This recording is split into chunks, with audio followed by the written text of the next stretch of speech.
Me llamo Leonor Vargas. Tengo 68 años. Estaba doblando ropa de verano en una maleta azul desgastada, tarareando una canción vieja que sonaba en la radio, cuando el teléfono sonó. Mañana viajaría a Puerto Vallarta. Mi primera verdadera escapada desde que mi esposo, Gabriel, falleció. Había dejado el departamento impecable, las plantas regadas, todo en orden. Por primera vez, no había nada de qué preocuparse. La llamada fue de Alejandra, mi nuera. Su voz temblaba desde el momento en que contesté. Mamá, confía en mí.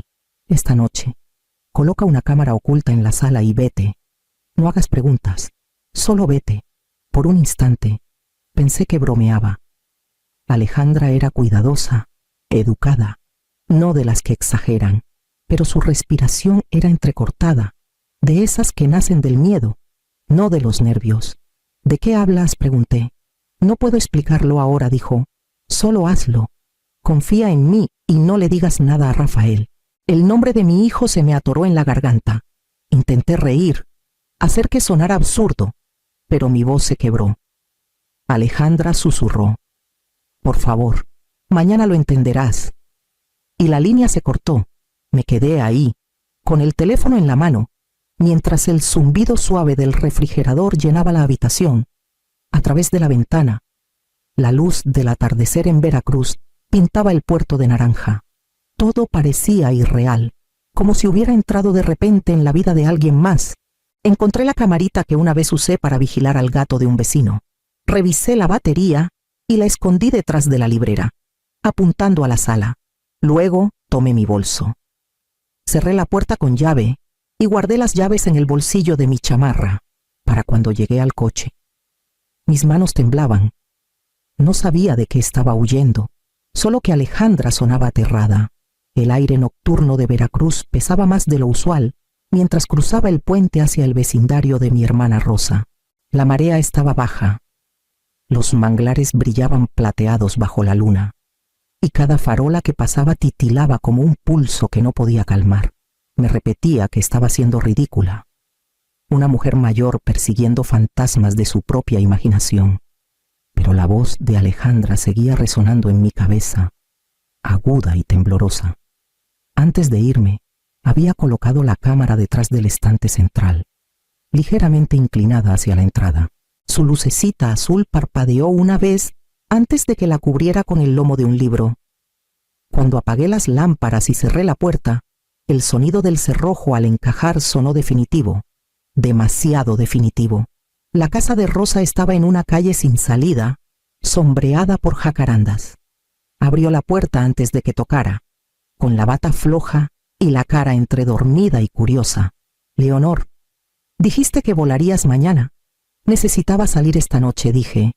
Fue todo lo que pude articular. No insistió. Así son las hermanas, hablamos después, cuando el mundo deja de girar. Preparó un té de manzanilla, de esos que huelen a veranos antiguos, y nos sentamos en la mesa de la cocina en silencio.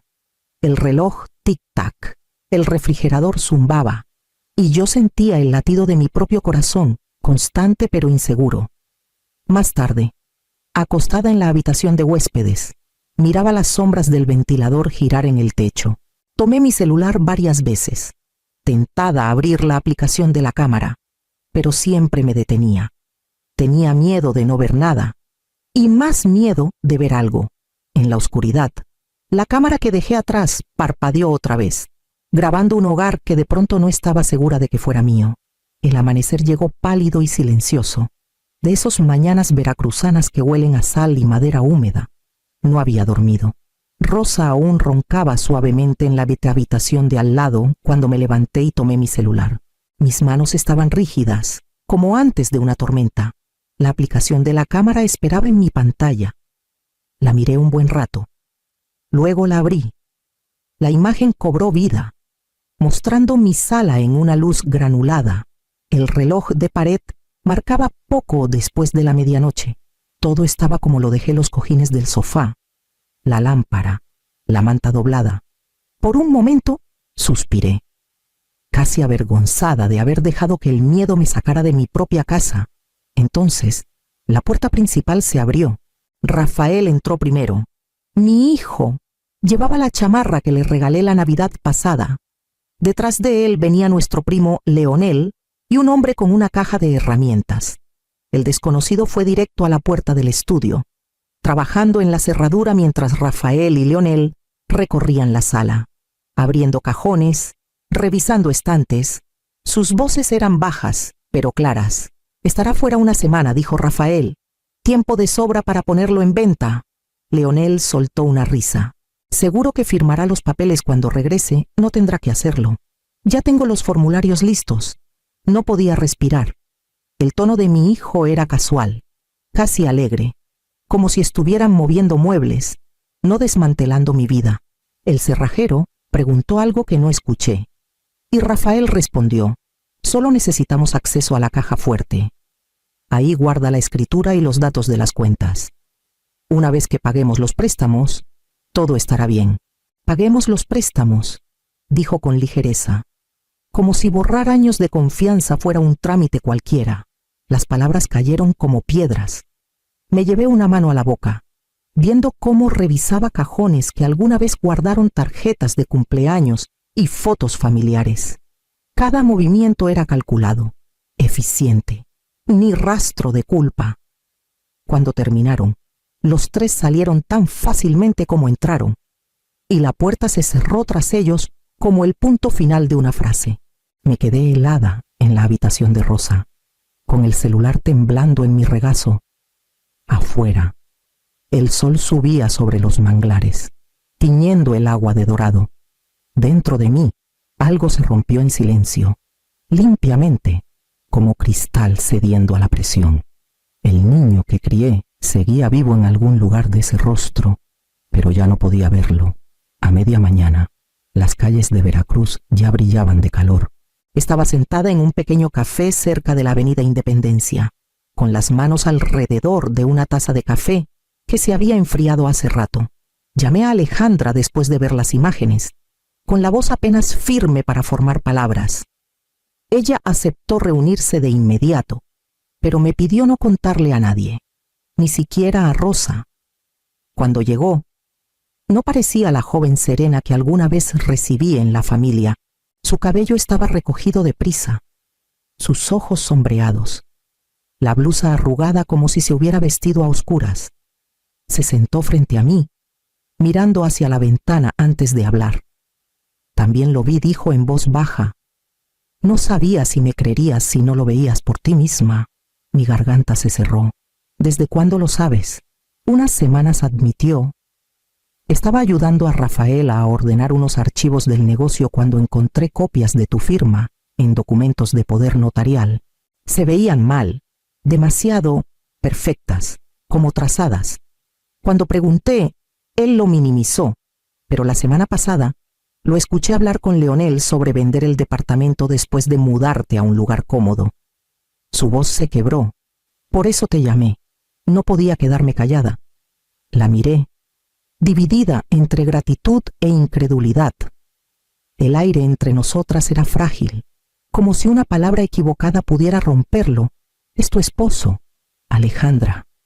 Lo sé, susurró, pero lo que hace no es amor, es desesperación. Frotó sus manos, temblando ligeramente. Está hundido en deudas por un proyecto que fracasó.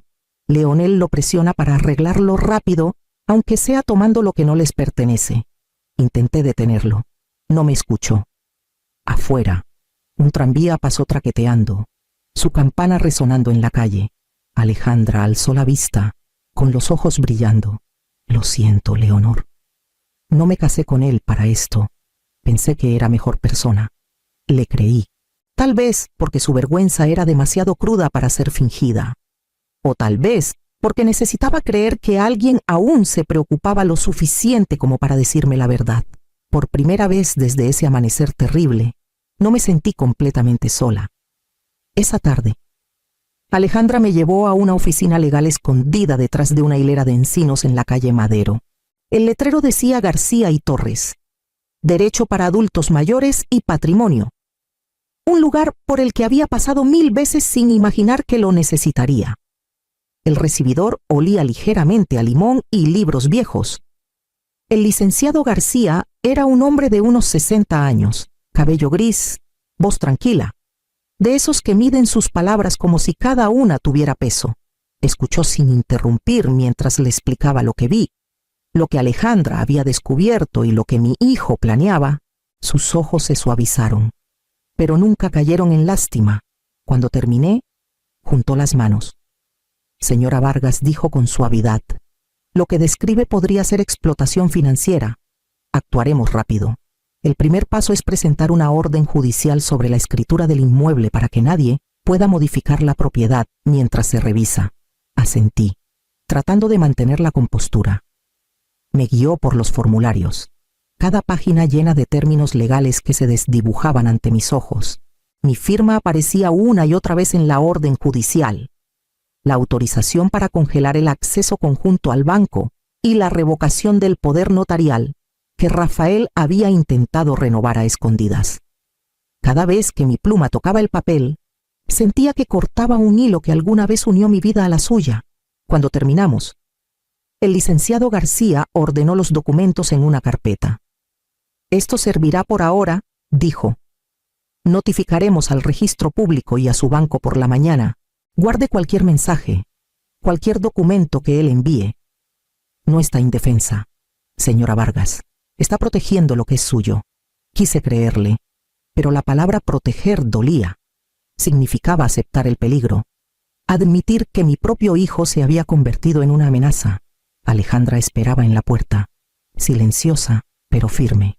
Cuando me levanté, me temblaron las rodillas. El licenciado me dio su tarjeta y dijo, nos encargaremos con discreción, sin confrontaciones hasta que usted esté lista. Afuera, la luz tardía caía sobre los adoquines, tiñendo la ciudad de dorado. Aferré la carpeta contra mi pecho mientras caminábamos al coche. Pesaba más de lo que debería, más que cualquier prueba o papel. Siempre creí que la familia era el lugar más seguro donde alguien podía estar. Esa tarde, aprendí cuánto duele construir un muro entre el amor y la seguridad, y cuán necesario puede ser a veces. 2 noches después de la reunión con el licenciado García, el sueño seguía sin llegar. Me quedé en casa de Rosa, con la carpeta de documentos en la mesita de noche, como un segundo corazón latiendo en silencio, recordándome lo que ya había cambiado. Cuando el reloj dio la medianoche, abrí la aplicación de la cámara. La pantalla brilló en la oscuridad.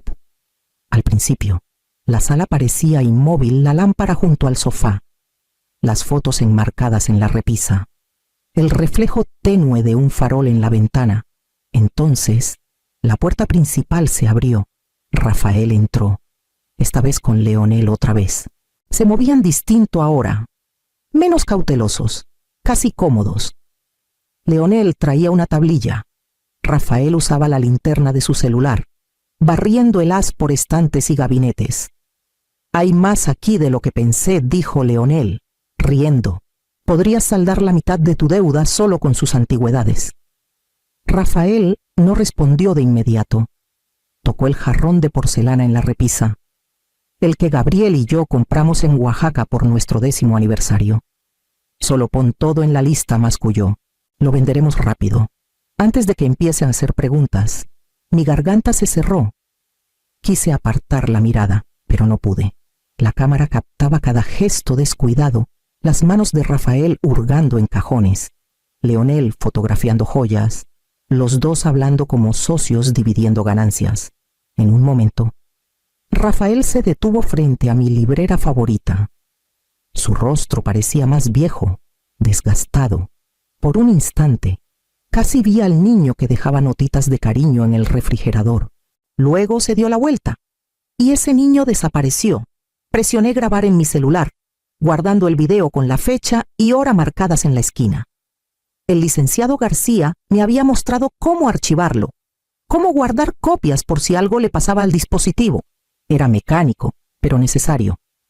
Cuando el video terminó, la sala en la pantalla volvió a quedar inmóvil. Me quedé en silencio, con el celular cálido en las manos, el aire a mi alrededor de pronto más delgado. Por la mañana, manejé a la oficina de García. Él vio los videos con atención, la mandíbula tensa. Esto es suficiente, dijo. Procederemos mañana. Suficiente. Una palabra tan pequeña para algo que había roto todo lo que creía sobre el amor, la familia y el hogar.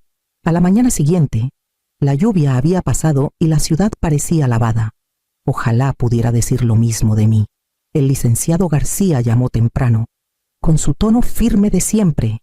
Señora Vargas, todo está presentado y verificado. Si está lista, podemos ir hoy. Le dije que sí. Estar lista, aprendí. No significaba estar en paz, solo que no había otra opción. Nos encontramos afuera de mi edificio al mediodía. El aire olía ligeramente a sal y pavimento, y el árbol de magnolia junto a la entrada goteaba por la tormenta de la noche. El licenciado García estaba a mi lado con un maletín pequeño. Junto a él, el señor López, el administrador del edificio, amable pero nervioso. Sostenía una tablilla como si fuera un escudo. Alejandra llegó al final. Apenas había dormido, se notaba en sus ojos. No dijo mucho, solo asintió una vez. Fue suficiente. Subimos juntos. El pasillo se sentía más estrecho de lo que recordaba. La alfombra familiar de pronto extraña bajo mis pies. Cuando abrí la puerta, las voces de Rafael, bajas y tensas, y de Leonel, más agudas, flotaban desde dentro. Ni siquiera lo notará. Solo fírmalo. Cuando oyó Rafael se detuvo a media frase al verme. Por un largo segundo, nadie habló. Leonel retrocedió hacia el sofá, murmurando algo sobre volver después. La mirada de Rafael oscilaba entre nosotros, pánico e incredulidad luchando en su rostro. Mamá dijo al fin, intentando sonreír: «No debías estar de vuelta aún». No respondí en voz baja. «No debía». El licenciado García dio un paso adelante y puso su maletín en la mesa, abriéndolo con un clic suave. «Señor Vargas, represento a su madre. Esta propiedad está bajo protección legal. Se abstendrán de mover o alterar cualquier contenido». Rafael parpadeó, la confusión dando paso a la irritación. «Esto es una locura. Es mi madre». Levanté mi celular. El video se reprodujo, la voz de Rafael llenando la sala. «Lo venderemos rápido, antes de que empiece a hacer preguntas». Su rostro palideció. «Mamá, no es lo que piensas. He visto lo que es», dije. Mi voz no tembló. «Entraste a mi casa, revisaste mis cosas, intentaste tomar lo que tu padre y yo construimos». El silencio que siguió pesaba más que un grito. Ni siquiera Leonel podía mirarme a los ojos. Alejandra estaba cerca de la puerta, con las manos apretadas, las lágrimas reflejando la luz. El licenciado García reunió los documentos y se los entregó a Rafael. Se le notifica la protección de la propiedad y la revocación del poder notarial. Deberán desalojar de inmediato. El administrador cambiará las cerraduras. La boca de Rafael se abrió, pero no salió ninguna palabra. Solo miró, algo rompiéndose en silencio tras su enojo. Cuando el señor López me dio las nuevas llaves, estaban frías en mi palma. Me giré hacia la puerta, con Alejandra cerca. Al salir al pasillo, escuché el primer sollozo salir del pecho de mi hijo, bajo, incrédulo y demasiado tardío. No volteé. Algunos adioses ocurren sin una sola palabra. Las semanas siguientes pasaron como agua lenta, constantes, silenciosas, imparables. La noticia corrió por el edificio más rápido de lo que esperaba. Los vecinos que antes saludaban desde sus balcones, ahora bajaban la mirada al cruzarme, sin saber qué decir. Algunos ofrecían condolencias discretas, pero la mayoría evitaba el tema. Veracruz amaba sus chismes casi tanto como su cortesía, y yo les había dado ambos. El licenciado García manejó la mayor parte del trabajo legal. Rafael estaba bajo revisión por intento de fraude patrimonial. Leonel dejó de contestar sus llamadas y eventualmente se fue de la ciudad. Supe por García que Rafael había confesado un error de juicio, pero afirmó que nunca quiso hacerme daño, solo ayudar con una reestructuración financiera. La frase era tan fría que casi borraba lo sucedido. Alejandra vino una tarde a devolver un juego de llaves que le di hace años. Se veía más delgada, pálida. Sus manos temblaban al dejarlas en la mesa. «Me voy», dijo en voz baja. «No puedo quedarme con él después de esto. Pensé que sentiría culpa, pero solo estoy cansada». Quise consolarla, pero no había palabras fáciles. En cambio, preparé té. Nos sentamos en silencio hasta que finalmente dijo: «Lo siento. Leonor, nunca quise que terminara así». «Lo sé», dije. «Ninguna lo quiso». Cuando se fue, el departamento se sintió inmensamente quieto. Las habitaciones estaban limpias otra vez, pero la vacío persistía como humedad, algo con lo que aprendes a respirar. Pasaba los días ocupándome de cosas pequeñas, reordenando la librera, podando el ficus, viendo la luz moverse por el piso, por las noches. A veces me sorprendía escuchando por si oía la voz de Rafael en el pasillo, sabiendo que nunca llegaría. Rosa venía seguido, trayendo cazuelas y un optimismo decidido. «Hiciste lo correcto», decía siempre, como si repetir pudiera pedir hacerlo más fácil. Pero lo correcto y lo fácil rara vez van de la mano. A veces despertaba a medianoche y me paraba junto a la ventana, mirando el puerto. Las luces de la ciudad brillaban en el agua, y por un momento todo parecía suspendido entre lo que se perdió y lo que aún no comenzaba. La seguridad había vuelto, sí, pero la paz aún se mantenía a distancia, esperando a que aprendiera a vivir con el silencio. 3 semanas después, por fin abordé el avión que casi olvidé. El boleto a Puerto Vallarta estaba en mi tocador, bajo un pisapapeles, como si supiera que lo necesitaría tarde o temprano. Ya no estaba huyendo. Solo cumplía la promesa que me hice de ver el mar desde otra orilla. El viaje fue tranquilo. Caminaba por las playas rocosas por las mañanas, con el viento fresco en el rostro y el sonido de las gaviotas constante y lejano. Cada día, el dolor en mi pecho se aflojaba un poco, reemplazado por algo más pequeño, más firme aceptación tal vez, o el comienzo del perdón. Aunque no estaba segura para quién, pasaba horas leyendo, visitando librerías pequeñas y sentándome en cafés donde nadie sabía mi nombre. Cuando me preguntaban si viajaba sola, asentía sin vergüenza. Había una libertad en la soledad que nunca antes conocí.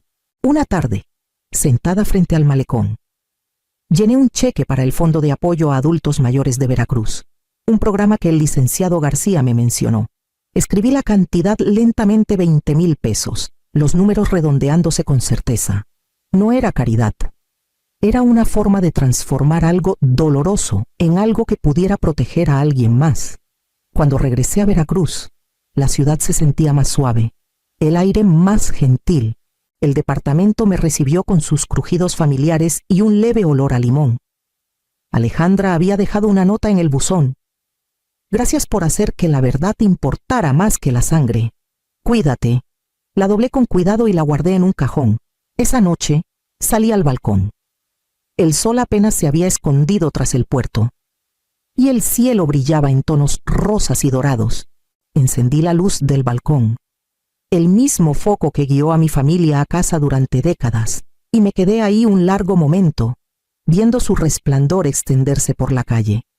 «Esta luz ya no es para esperar», susurré, «es para la paz. Me llamo Margarita Torres. Tengo 70 años ahora. Aunque los años pesan más cuando mi hija habla de dinero. La mayoría de las mañanas en Mérida comienzan igual para mí. La luz suave se cuela entre los árboles de flamboyán, el murmullo lejano de un barco en el puerto y el aroma del café flotando desde mi cocina. Me gustan las mañanas tranquilas. Me hacen sentir que el tiempo aún me pertenece. Ese día, Alejandra llegó más temprano de lo habitual. Dijo que queríame hablar de finanzas. Debí haberlo sospechado entonces. Cuando tu hija adulta empieza a usar palabras como esas, nunca se trata de ayudarte, sino de control.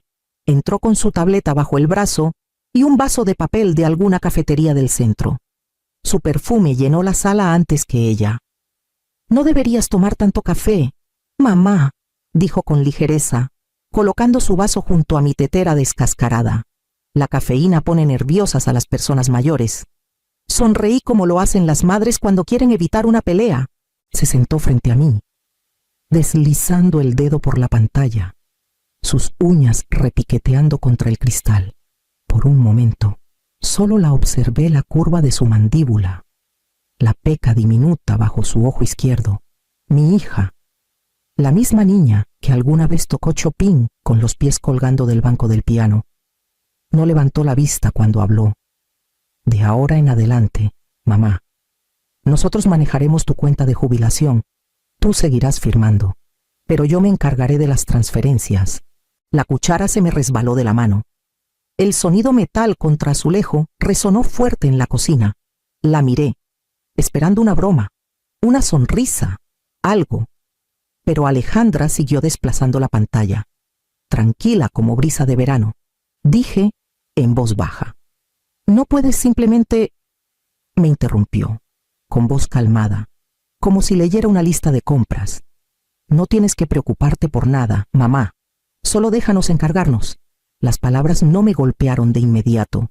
Se asentaron como polvo, lentas y pesadas.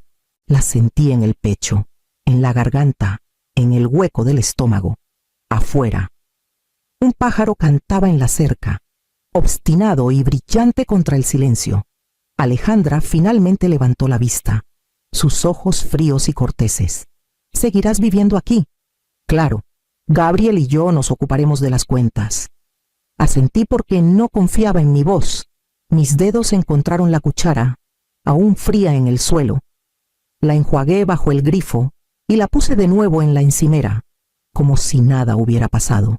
Cuando Alejandra se fue, el café ya estaba frío. La casa se sentía más pequeña, como si sus palabras hubieran ocupado un espacio que antes era mío. Limpié la mesa despacio, con cuidado de no temblar. Afuera, el viento movía las hojas de los flamboyanes. En algún lugar dentro de mí, algo comenzó a cambiar, silenciosamente, pero estaba ahí. La casa lleva 48 años en la calle Hidalgo, en Querétaro. José y yo la compramos cuando recién nos casamos, una casa de 2 pisos, con persianas blancas y un columpio en el porche que crujía como si susurrara secretos. Cada marca en el suelo cuenta una historia: el rasguño de mover el piano de José, la mancha del jugo de uva que Alejandra derramó en su 5º cumpleaños. En aquellos días, la música llenaba cada rincón. Daba clases de piano en la sala, 40 años de manos pequeñas tocando notas equivocadas, de madres esperando en sus autos afuera, de risas resonando por el pasillo. Cuando José llegaba del taller, se apoyaba en el marco de la puerta, escuchando mientras yo tocaba. No decía mucho, pero cuando sonreía, sabía que era suficiente. Después de que él falleció, el silencio cambió, se volvió más pesado, pero aún amable. Aprendí a vivir con él. Lo que no podía soportar era el tipo de silencio que llegó cuando Alejandra y Gabriel comenzaron a ayudar. Todo empezó con cajas. Llenaron el pasillo con carpetas etiquetadas como potencial de mercado y evaluación de propiedad. Gabriel dijo que eran temporales, pero pasaron semanas y se multiplicaron folletos de casas que no eran la mía. Dijeron que era por el seguro, pero se sentía como si planearan venderla a mis espaldas, en colonias donde nunca viviría. Alejandra trajo cortinas nuevas, beige y delgadas, reemplazando las pesadas que José había elegido. «Más luz», dijo. No le dije que prefería las sombras. Por las tardes, la encontraba caminando por la casa, tomando fotos con su celular. «Por el seguro», decía. Siempre usaba palabras prácticas, ordenadas, que no dejaban espacio para emociones. Pero cuando la escuché susurrar a Gabriel en el porche, «Se venderá más rápido de lo que pensé», se me heló el estómago. Hablaban de mí como si fuera un obstáculo, no una persona. Me quedé en la cocina, fingiendo limpiar la encimera, escuchando sus voces flotar a través de la puerta mosquitera. Esa noche, me senté en la oscuridad al pie del piano. Las teclas estaban polvorientas, intocadas. Mis manos flotaron sobre ellas, inseguras de qué melodía aún me pertenecía. La casa, que alguna vez fue mi mundo, ahora se sentía prestada, como si yo viviera aquí por la gracia de alguien más. Afuera, una tormenta se formaba sobre los tejados de Querétaro, el trueno bajo y paciente. Dentro, sentí algo que no había sentido en años: miedo, no de perder la casa, sino de ser borrada de ella por completo. A la mañana siguiente, crucé la calle hacia el porche de doña Rosa. Ya estaba afuera, como siempre a las 8, con una taza de té en la mano y el cabello recogido bajo un pañuelo. Nos conocíamos desde hacía 40 años, vecinas en tormentas, funerales y chismes de domingo. No necesitaba preguntar por qué venía. Con una mirada a mi rostro, acercó la tetera. «Primero toma», dijo. «Luego dime qué ha hecho ahora». Le conté sobre Alejandra, la pensión, las cajas, las fotos. Hablé despacio, saboreando la amargura de cada palabra. Doña Rosa no interrumpió. Solo removió su té hasta que la cuchara tintineó contra la porcelana. Cuando terminé, suspiró y se recostó. «Tú todavía tienes tu cabeza, Margarita», dijo en voz baja. «Úsala. No les entregues tu poder solo porque esperan que lo hagas». Sus palabras calaron más de lo que ella probablemente sabía. Esa tarde, de vuelta en mi cocina, saqué el viejo archivero de José de debajo de las escaleras. El cajón se atascó un momento, como si no quisiera recordar. Dentro había carpetas amarillentas, los bordes curvados como hojas viejas, recibos de impuestos, documentos de préstamos, cartas de seguros, todo etiquetado con la letra cuidadosa de José, de Ramírez, 1998, un recordatorio que él siempre guardó para mí. Dentro había una carta, breve y ordenada. «Si alguna vez necesitas ayuda con la cuenta, sabes dónde encontrarme». Seguí la firma con el pulgar, recordando al banquero que visitaba los viernes.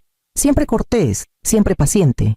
Don Isaac Ramírez se había jubilado hacía años, pero su nombre aún significaba algo en la sucursal local. Por primera vez en semanas, sentí algo pequeño y firme crecer dentro de mí, no ira, no miedo, solo determinación. Para el final de esa semana, el aire en la casa se sentía diferente, más denso, como si cargara secretos. Alejandra había comenzado a trabajar desde casa, tomando llamadas en el comedor con la puerta entrecerrada. Podía escuchar su voz a través de la pared, calma y cortante, hablando de firmas finales y calendarios de liquidación. Hablaba de mí como si fuera una propiedad que necesitaba administrar. Esa tarde, me quedé en el pasillo fuera de su oficina, sosteniendo una canasta de ropa doblada. Por la rendija de la puerta, la escuché reír suavemente.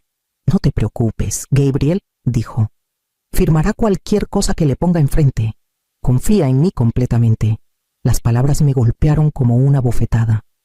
Retrocedí antes de que me viera, apoyándome en la pared. La ropa se deslizó de mis manos. Esa noche, después de que salió, me senté en la mesa de la cocina con la carpeta vieja que encontré en el archivero de José. La letra de mi esposo me miraba su orden tranquilo, su fe en las reglas y la decencia, pero la decencia no funciona con quienes ven la bondad como debilidad. Miré los documentos bancarios que Alejandra había dejado en un cajón abierto, una copia de mi firma, trazada, pero no mía. Presioné mi palma sobre ella, sintiendo un leve temblor en la mano. Entonces se me ocurrió la idea, simple como un suspiro. Fui a la despensa. Encontré una funda de plástico vieja. Envolví los formularios en la funda. Escribí una nota: «Nunca subestimes a una madre», y la deslicé en un tazón de agua en el congelador, escondiéndola bajo el flan. El congelador gruñó cuando puse el tazón dentro, junto al flan de limón que Alejandra tanto quería. Horas después, la casa estaba en silencio, salvo por el zumbido del refrigerador. Me quedé despierta, viendo la luz de la calle moverse por el techo. La noche se sentía interminable, pesada de espera. Cuando el reloj dio la medianoche, escuché la puerta principal abrirse. Alejandra regresaba de una cena con amigos. Sus tacones repiquetearon en el azulejo. Fue directo a la cocina. La puerta del refrigerador se abrió con su suspiro familiar. Entonces vino el sonido que nunca olvidaré, un jadeo agudo, seguido de un grito atónito. La imaginé mirando el bloque congelado, los papeles visibles a través del hielo transparente, la nota sobre ellos como un veredicto. No me moví, solo me quedé allí, con los ojos abiertos en la oscuridad, el zumbido del refrigerador firme y tranquilo. Por primera vez en meses, sentí que el equilibrio de la casa cambiaba, no ruidosamente, pero lo suficiente para respirar de nuevo.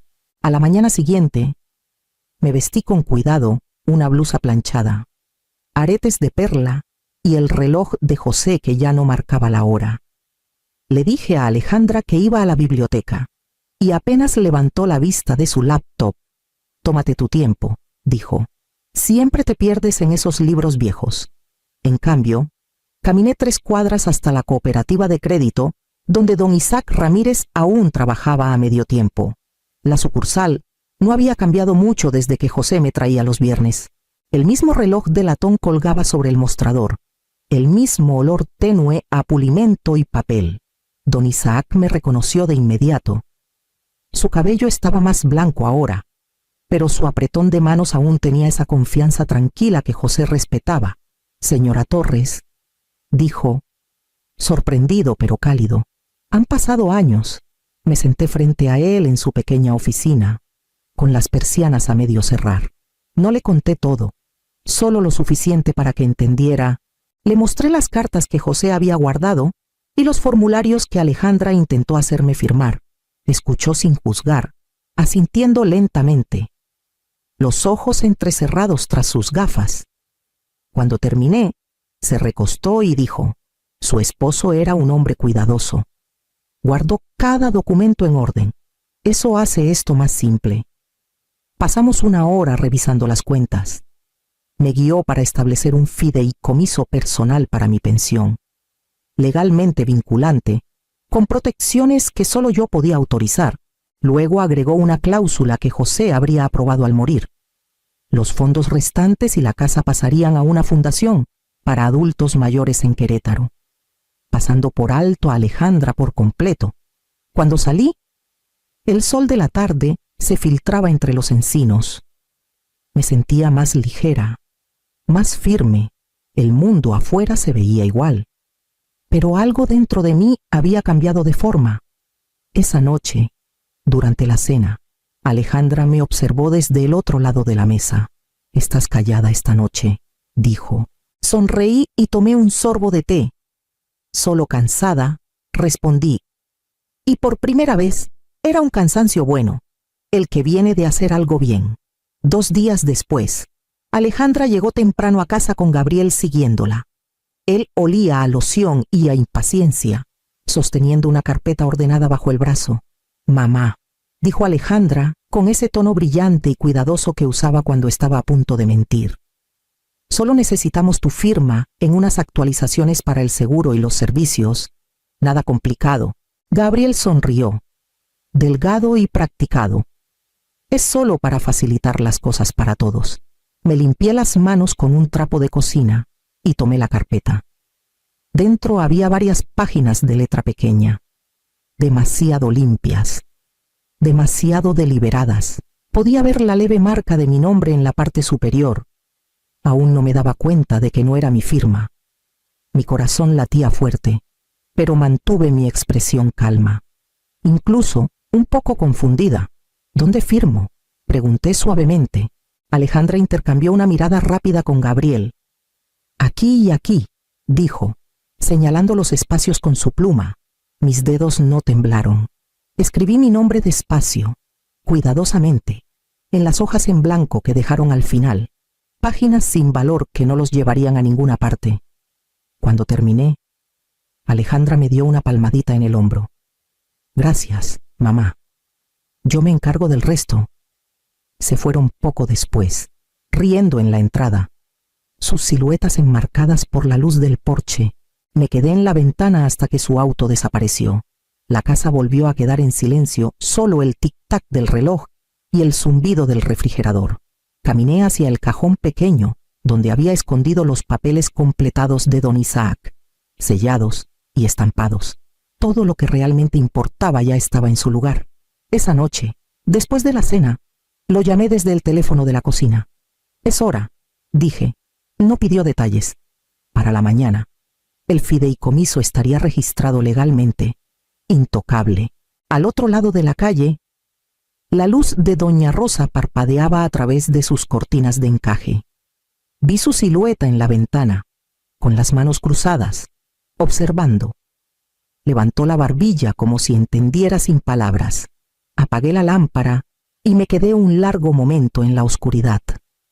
El leve olor a lluvia colándose por la ventana abierta.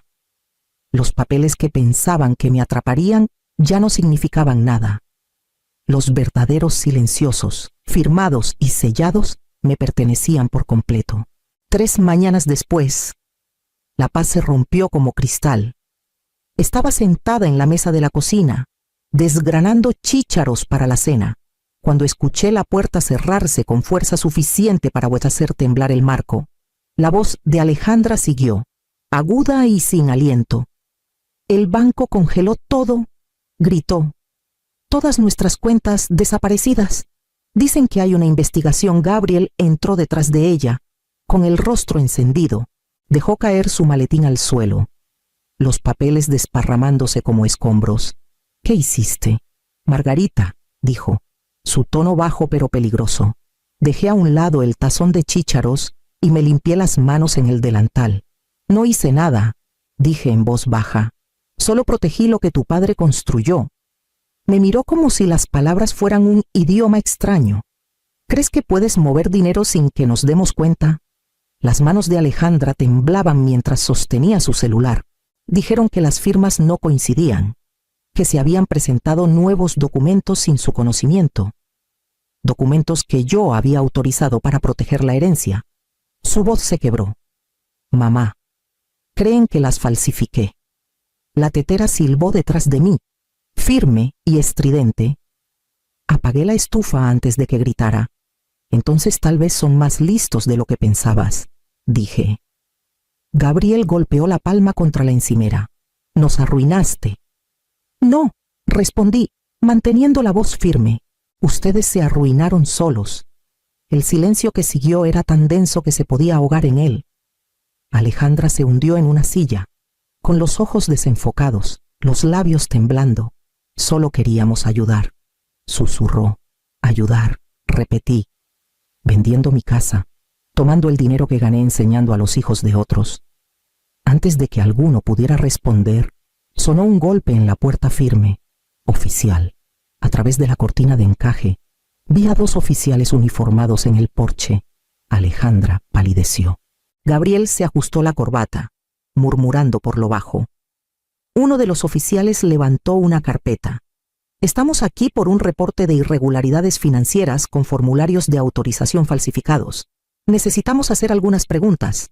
Gabriel intentó hablar primero, pero su voz se quebró. «Ha habido un malentendido». El oficial más joven asintió cortésmente. «Entonces estoy seguro de que lo aclararemos rápido». Lo siguieron al comedor. Con cuadernos abiertos y plumas listas, Alejandra se quedó congelada en la mesa, mirando el vapor que subía de su taza de té sin tocar. Me quedé junto al fregadero, viendo cómo la luz del sol se derramaba sobre la encimera, donde aún estaba el viejo reloj de José. Durante años, esta casa había sido silenciosa, sus paredes guardando secretos y arrepentimientos. Ahora resonaba con voces elevadas, el roce de sillas, el murmullo de preguntas que nadie podía esquivar. Cuando los oficiales se fueron, el aire olía ligeramente a metal frío y miedo. Gabriel no me miró al salir. Alejandra se quedó atrás, con los ojos hinchados, las manos temblando. Me serví una taza de té y me senté frente a ella. La cuchara tintineó suavemente contra la porcelana, firme y tranquila. Por primera vez en mucho tiempo, no me sentí pequeña en mi propia casa. La verdad, por fin, había encontrado su voz y era más fuerte que la de ellos. Pasaron semanas antes de que la viera de nuevo. La casa había vuelto a su ritmo antiguo, el tic-tac del reloj, el zumbido de la tetera, la calma constante como un suspiro. Una tarde, sonó un golpe suave en la puerta. Cuando la abrí, Alejandra estaba allí, sola. Su rostro estaba más delgado, sus ojos enrojecidos. No entró de inmediato. Solo se aferró al marco de la puerta como pidiendo permiso. Asentí y me siguió a la cocina.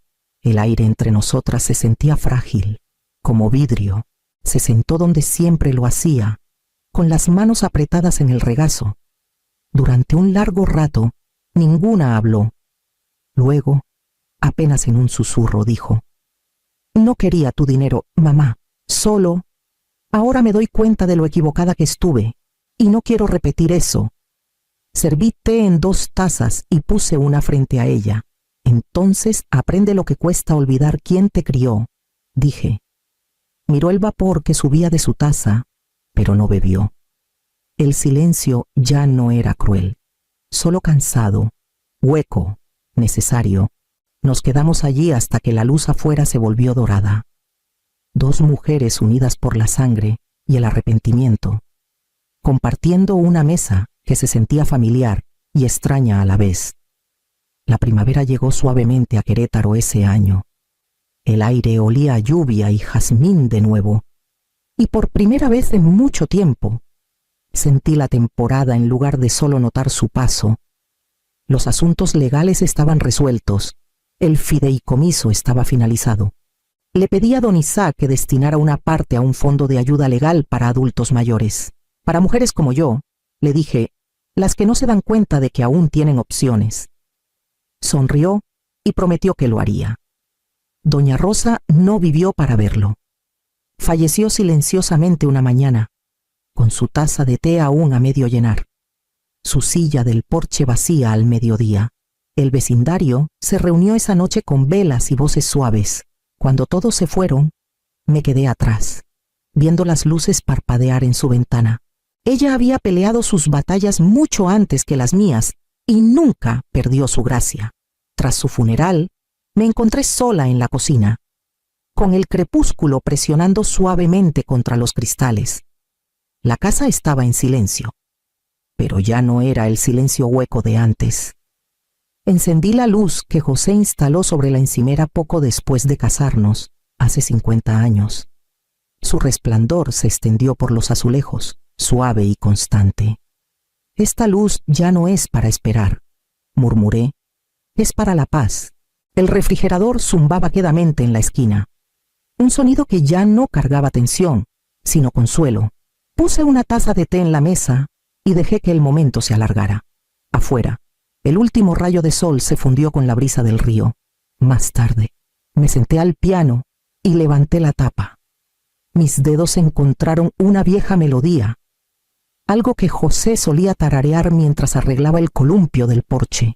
Las notas flotaron por la ventana abierta, mezclándose con la cálida noche de Querétaro. Por primera vez, la música no resonó contra el duelo. Simplemente se quedó calma, segura, completa.